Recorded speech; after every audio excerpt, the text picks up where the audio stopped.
us, or should I say, at us. First up, one for Magpie fans. Collingwood's greatest ever captain. And by the way, that's Tony Shaw next to me. Shaw can be a fiery fella on the field, but his eyes are always fixed firmly on the ball. What a beautiful lead into this story.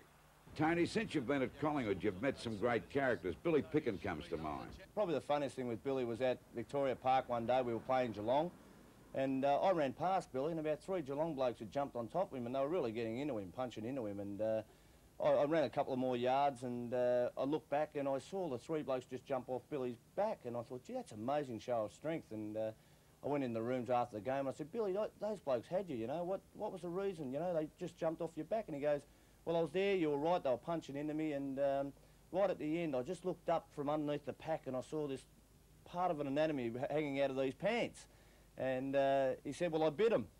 And he goes, he said, it's amazing how much strength you get when you bite your own balls. Shaw has made many a friend in his long football career.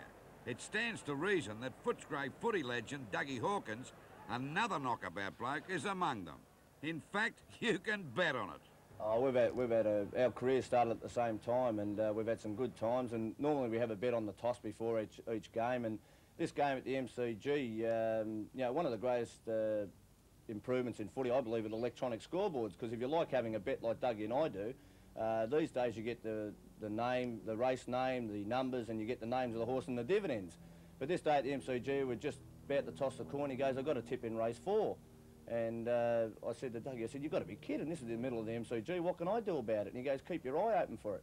And if you're a punting man and a footballer, you know that race 4 starts about 5 minutes before quarter time, so I've run around, I'm looking up for this race, and about 5 minutes before quarter time, I've got the second rover on the ball, which you don't do very often because they might get a kick and you mightn't get back. So I got up there and it never ran a place. So I went to Dougie just at quarter time as we were going back to our position. I said, Dougie, that horse never ran a place. And he goes, yeah, but you haven't had a kick, you stupid bugger. You've been watching the scoreboard that much. So he got me that in. I'm still after him, matter of fact. Now, before I worked at Channel 9, I had many happy years at Channel 7.